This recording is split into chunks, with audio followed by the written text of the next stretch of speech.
As said, Sonic Heroes is probably one of the most interesting gameplay loops that I've ever seen in the Sonic series. Again, you switch between your speed, power, and flying characters, and the levels here always just have you fairly engaged. There's never an extended period of time where you're just playing as one character, or at a minimum, you have a choice to switch to another via multiple routes the level provides you. There's just so many ways to approach so many different situations that I feel like this game actually presents a lot of freedom. For instance, the combat isn't limited to just the power characters. The speed characters can defeat them with their homing attacks and disarm them with the aforementioned tornado spin. The flying characters can use their own tornado blast to make flying enemies fall, and the power characters can punch. You can sort of use these characters interchangeably though, even if it's not always optional. So the game largely lets you play as who you want to, providing the player with both guidance and general freedom at the same time. And if you press Z upon filling up your power meter, you can use a Team Blast, which is really cool except for Team Dark because you end up just sitting around and waiting because like I know that they're using chaos control, but I can't progress at the freaking level, Sega, please. So as said, there's just a good amount of freedom here. There's even small differences with the mechanics like the cannons, which lets you fire in a different direction depending on what character you enter with. So you're always thinking about who you should play as at a given moment. It's cool. And generally speaking, Sonic Heroes makes a solid effort to be more like the classic Sonic games rather than Sonic Adventure 1 and 2. When you really sit down and think about it, there's really a ton of similarities. Each world has 2 acts followed by a boss fight. There are exactly 7 zones. You can access secret stages in between levels to get Chaos Emeralds, and the music and graphics look literally like a 2D Sonic game realized in 3D. As talked about earlier, this is sort of because Sega wanted to distance themselves from Sonic Adventure 1 and 2, and I don't blame them. I'd want to distance myself from Sonic Adventure 1 as well.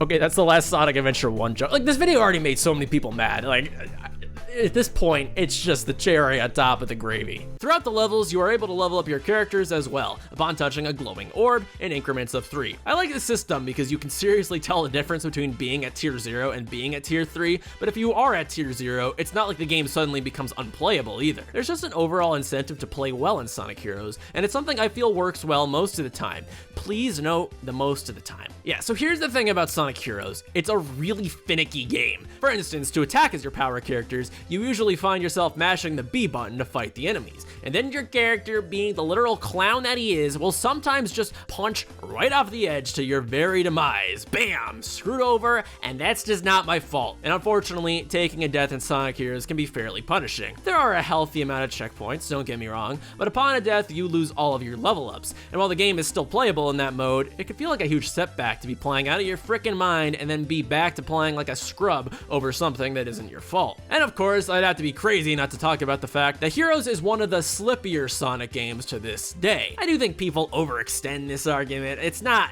that bad, and there are failsafes such as your speed character automatically stopping at an edge, but it's still an imperfect system that perhaps rightfully has made a lot of people angry over the years. I do think these flaws are probably why this game hasn't held up all that well in the court of public opinion, where people deliver guilty verdicts based off of their crappy memories. I don't really fault people for it, to be fair. Deaths that aren't your fault are not acceptable in any video game and can absolutely hamper the final quality of a product. But at the same time, I think it's dishonest to pretend that other Sonic games up to this point and after have had perfect controls. I plenty of times experienced Sonic Adventure 1, or even had JANK stuff happen in Sonic Frontiers. This is going to make people mad, but bad controls aren't exclusive to Sonic Heroes in this franchise, not by a long shot. So I find it kind of odd how this game has become sort of the sacrificial hedgehog for this complaint, and the JANK isn't restricted to just the controls either. For instance, the rails are probably one of the most infamous instances of this game being kind of glitchy. You'd think it would just be a simple hold right or hold left or jump,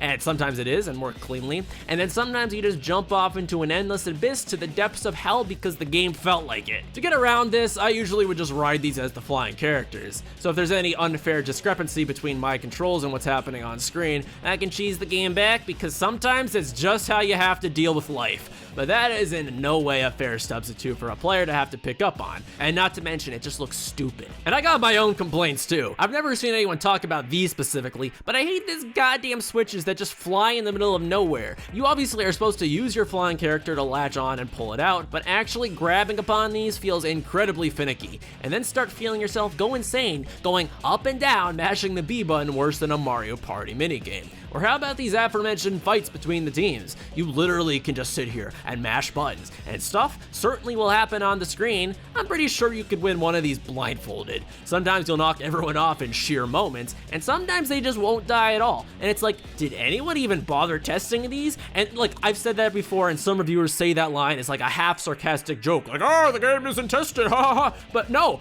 in this instance, I'm actually asking if these were tested, because I don't think a human being did. But my absolute least favorite aspect of Sonic Heroes are the Chaos Emerald challenges. What a disgusting mess.